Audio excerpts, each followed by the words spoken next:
There are 4 possible outcomes when we do hypothesis testing. You have to really have your brain on here. Possibility number 1 is we reject the statement in the null hypothesis when the alternative hypothesis is true. This decision would be correct. Let me rephrase these using the classroom example of giving out A's. Let's say you were willing to say, you know what, this coin is not fair. You're cheating us, teacher. And I really was cheating you. You made the correct decision. You accused me of cheating and you are correct. That's the correct decision. You rejected the null that the coin is fair and the coin really wasn't fair. That's one possibility, correct decision. Second possibility, you do not reject the null hypothesis when the null hypothesis is true. So let's say you were not willing to say I'm a cheater and I really wasn't cheating. We just happened to get 5 heads in a row, right? You made the correct decision. You said, I'm not going to reject the null that the coin is fair and the coin really is fair.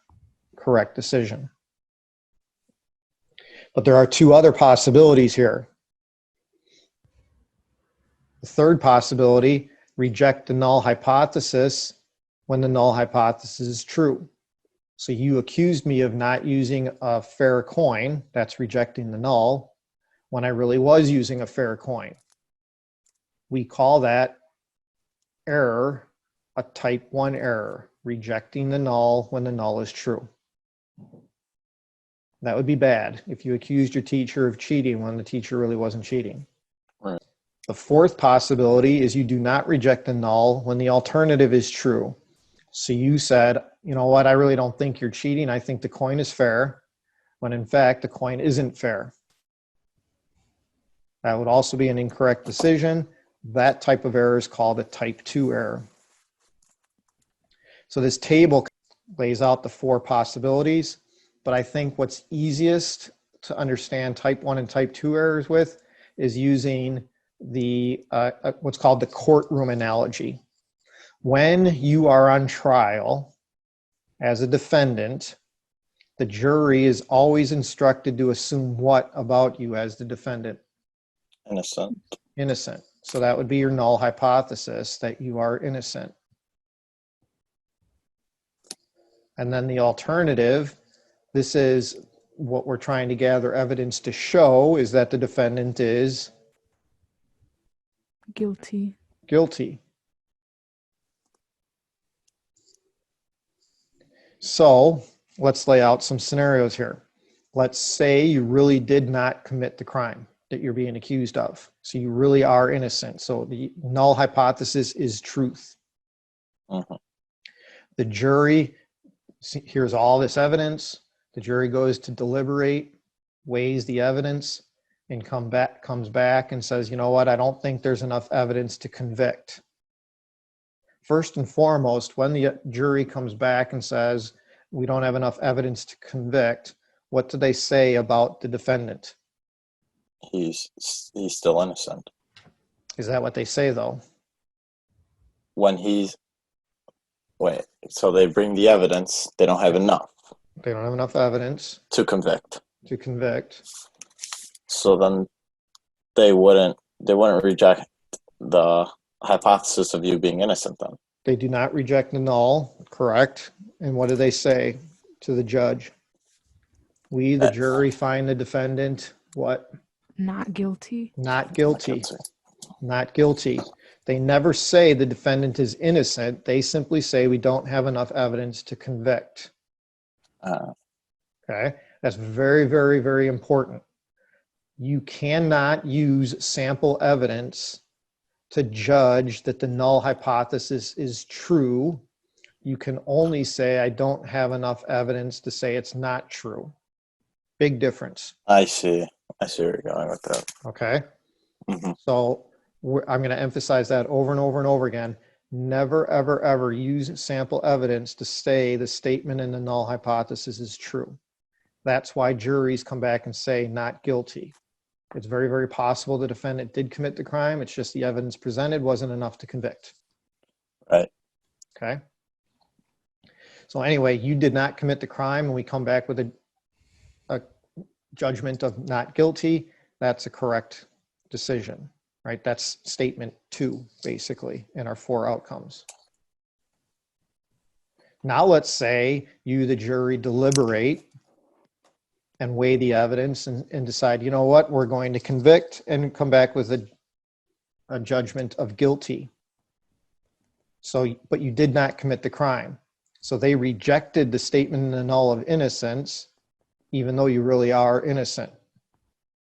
That's called a type 1 error.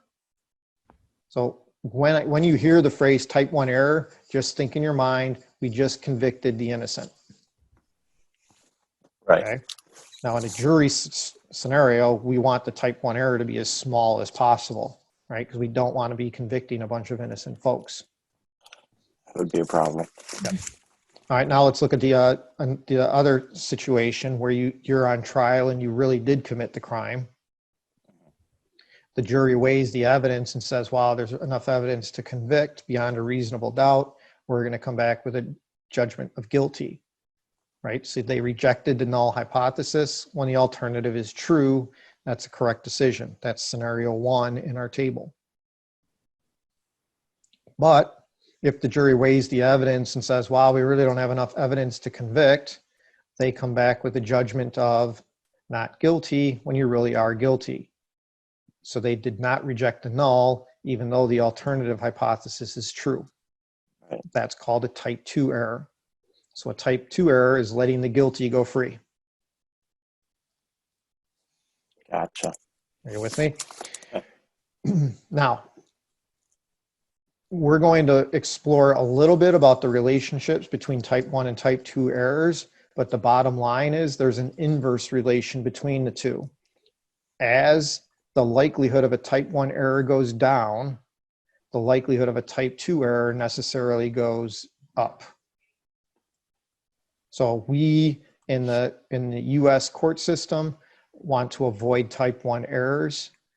Because we want to avoid type 1 errors, that means that our trial systems end up with a lot of scenarios where the guilty go free.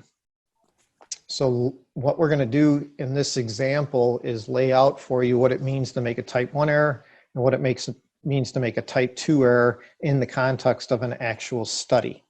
So this is that time use survey scenario. So remember, the null hypothesis was that the mean is 5.46 hours and the alternative is that the mean is bigger than 5.46 hours. We are going to explain what it means to make a type 1 and a type 2 error. So I'm going to start with what it means to make a type 1 error. So remember what a type 1 error is. We rejected the statement in the null hypothesis when the statement in the null hypothesis is true. So we rejected the statement in the null hypothesis. So we're going to say something like the sample evidence led us to believe the mean amount of time employed part-time workers work on the weekend is greater than 5.46 hours. So that's the first part. We rejected the statement in the null, which led us to believe the statement in the alternative is true, when in fact the mean amount of time worked is 5.46 hours when the statement in the null is true. Right? So null hypothesis is innocence, alternative hypothesis is guilt. We rejected the statement of innocence based on the sample evidence when in fact innocence is true. Type 1 error. Type 2 error. What does that mean again in terms of the criminal court system? Oh, you don't reject the innocence. Yeah, do not reject the null when in fact He's the guilty. alternative is is true, right? So you said you came back with not guilty when in fact the defendant was guilty. So here the sample evidence led us to believe the mean amount of time may still be 5.46 hours when in fact the mean time worked by part-time workers on the weekend is greater than 5.46 hours. With hypothesis testing, it's the sample evidence that is leading us to one conclusion versus another, right? So that's who you're going to blame if you made one of these types of errors, is the sample evidence. It's not your fault, it's the fault of the evidence. We give names to the probabilities for making a type 1 and a type 2 error. Alpha, the Greek letter alpha right here, is the probability of making a type 1 error. So that's the probability of rejecting the null when the null is true. So that's shorthand for type 1 error. Reject the null when the null is true. You can say that over and over again. And then here, the Greek letter beta is the probability of making a type 2 error. That's not rejecting the null when the alternative is true.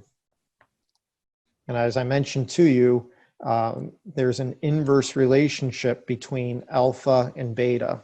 As alpha goes up, beta goes down. As alpha goes down, beta goes up. The other thing that's important to understand is alpha, the probability of making a type 1 error, is chosen by the researcher before the data is collected. In other words, the researcher decides, hey, what likelihood do I want of making a type 1 error?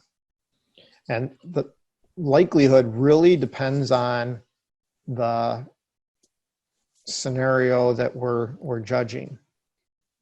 This idea, by the way, has been evolving in recent years, really almost in recent months, about this whole what level of alpha do we use to reject. And the original level of alpha that was used to reject is that 0.05 number that we looked at earlier when we were looking at unusual results. That's kind of going away, and all we do is we can compute this alpha from sample data, and we look at it and we just make a statement about likelihood of results and spend less time worrying about significance. Okay, so this, even though alpha is referred to as the level of significance, and therefore the probability of making a type 1 error, that kind of emphasis is starting to diminish in today's analysis.